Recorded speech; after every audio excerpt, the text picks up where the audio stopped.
ನಮಸ್ಕಾರ friends, quarterly result ಚಾನಲ್ಗೆ ಸ್ವಾಗತ. ರೈಲ್ ವಿಕಾಸ್ ನಿಗಮ್ ತನ್ನ ಕ್ವಾರ್ಟರ್ 3 ರಿಸಲ್ಟನ್ನು ಪಬ್ಲಿಷ್ ಮಾಡಿದೆ. ಇದು ಕನ್ಸಾಲಿಡೇಟೆಡ್ ಫೈನಾನ್ಷಿಯಲ್ ರಿಸಲ್ಟ್ ಆಗಿದೆ. ಇದು ಈಗಿನ ಕ್ವಾರ್ಟರ್ 3 ರಿಸಲ್ಟ್ ಕಾಲಮ್, ಇದು ಹಿಂದಿನ ಕ್ವಾರ್ಟರ್ 2 ರಿಸಲ್ಟ್ ಕಾಲಮ್, ಇದು ಹಿಂದಿನ ವರ್ಷದ ಕ್ವಾರ್ಟರ್ 3 ರಿಸಲ್ಟ್ ಕಾಲಮ್. ಇವೆರಡು ಕಾಲಮ್ ಹೋಲಿಕೆಗೋಸ್ಕರ ಕೊಟ್ಟಿದ್ದಾರೆ. ಡಾಟಾ ಕ್ರೌಡ್ಸ್ದಲ್ಲಿದೆ. ಎಲ್ಲಕ್ಕಿಂತ ಮೊದಲಿಗೆ ನೋಡೋಣ ರೆವೆನ್ಯೂ ಫ್ರಾಮ್ ಆಪರೇಷನ್, ಅಂದರೆ ಆದಾಯದ ಬಗ್ಗೆ.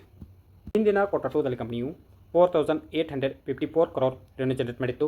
ಹಿಂದಿನ ವರ್ಷದ ಕ್ವಾರ್ಟರ್ 3ದಲ್ಲಿ ಕಂಪನಿಯು 4689 crore ರೆವೆನ್ಯೂ ಜನರೇಟ್ ಮಾಡಿತ್ತು.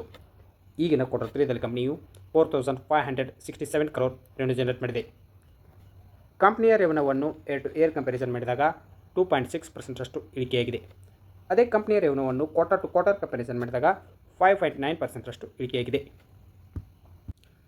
ನೆಕ್ಸ್ಟ್ ಪಾಯಿಂಟ್ ನೋಡೋಣ, ಟೋಟಲ್ ಎಕ್ಸ್ಪೆನ್ಸಸ್ ಅಂದರೆ ಖರ್ಚಿನ ಬಗ್ಗೆ. ಹಿಂದಿನ ಕ್ವಾರ್ಟರ್ 2ದಲ್ಲಿ ಕಂಪನಿಯು 4731 crore ಖರ್ಚು ಮಾಡಿತ್ತು. ಹಿಂದಿನ ವರ್ಷದ ಕ್ವಾರ್ಟರ್ 3ದಲ್ಲಿ ಕಂಪನಿಯು 4584 crore ಖರ್ಚು ಮಾಡಿತ್ತು. ಈಗಿನ ಕ್ವಾರ್ಟರ್ 3ದಲ್ಲಿ ಕಂಪನಿಯು 4480 crore ಖರ್ಚು ನೋಡೋಣ. ನೆಟ್ ಪ್ರಾಫಿಟ್ ಅಂದರೆ ಲಾಭದ ಬಗ್ಗೆ. ಹಿಂದಿನ ಕ್ವಾರ್ಟರ್ 2ದಲ್ಲಿ ಕಂಪನಿಯು 286 crore ಪ್ರಾಫಿಟ್ ಮಾಡಿತ್ತು. ಹಿಂದಿನ ವರ್ಷದ ಕ್ವಾರ್ಟರ್ 3ದಲ್ಲಿ ಕಂಪನಿಯು 358 crore ಪ್ರಾಫಿಟ್ ಮಾಡಿತ್ತು. ಈಗಿನ ಕ್ವಾರ್ಟರ್ 3ದಲ್ಲಿ ಕಂಪನಿಯು 311 crore ಪ್ರಾಫಿಟ್ ಮಾಡಿದೆ. ಕಂಪನಿಯ ಪ್ರಾಫಿಟನ್ನು ಏರ್ ಟು ಏರ್ ಕಂಪ್ಯಾರಿಸನ್ ಮಾಡಿದಾಗ 13.1% ಇಳಿಕೆಯಾಗಿದೆ. ಅದೇ ಕಂಪನಿಯ ಪ್ರಾಫಿಟನ್ನು ಕ್ವಾರ್ಟರ್ ಟು ಕ್ವಾರ್ಟರ್ ಕಂಪ್ಯಾರಿಸನ್ ಮಾಡಿದಾಗ 8.7% ಏರಿಕೆಯಾಗಿದೆ. ನೆಕ್ಸ್ಟ್ ಪಾಯಿಂಟ್ ನೋಡೋಣ, ಅರ್ನಿಂಗ್ ಪರ್ ಶೇರ್ EPS ಪ್ರತಿ ಶೇರಿಗೆ ಎಷ್ಟು ಗಳಿಕೆ.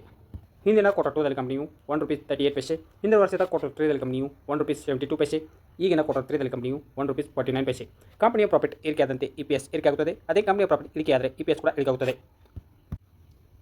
ಓವರಾಲ್ ಕ್ವಾರ್ಟರ್ ರಿಸಲ್ಟ್ ಬಗ್ಗೆ ಹೇಳುವುದಾದರೆ, ಕ್ವಾರ್ಟರ್ ಟು ಕ್ವಾರ್ಟರ್ ರೆವೆನ್ಯೂದಲ್ಲಿ ಇಳಿಕೆಯಾದರೂ ಈ ಕ್ವಾರ್ಟರ್ನಲ್ಲಿ ಕಂಪನಿಯು ಎಕ್ಸ್ಪೆನ್ಸಸ್ ಕಡಿಮೆ ಮಾಡಿದ ಕಾರಣ ಕ್ವಾರ್ಟರ್ ಟು ಕ್ವಾರ್ಟರ್ ಪ್ರಾಫಿಟ್ನಲ್ಲಿ ಏರಿಕೆಯಾಗಿದೆ. ನೋಡೋಣ ಮಾರ್ಕೆಟ್ ಯಾವ ರಿಯಾಕ್ಷನ್ ತೋರಿಸುತ್ತೆ ಅಂತ. ಇನ್ವೆಸ್ಟ್ಮೆಂಟ್ ಮಾಡೋ ಮೊದಲು ನಿಮ್ಮ ಫೈನಾನ್ಷಿಯಲ್ ಅಡ್ವೈಸರ ಸಲಹೆ ಕೇಳಿ ಇನ್ವೆಸ್ಟ್ಮೆಂಟ್ ಮಾಡಿ. ವಿಡಿಯೋ ಇಷ್ಟವಾದರೆ ಲೈಕ್ ಮಾಡಿ, ಶೇರ್ ಮಾಡಿ ಮತ್ತು ಸಬ್ಸ್ಕ್ರೈಬ್ ಮಾಡಿಕೊಳ್ಳಿ. ನಮಸ್ಕಾರ.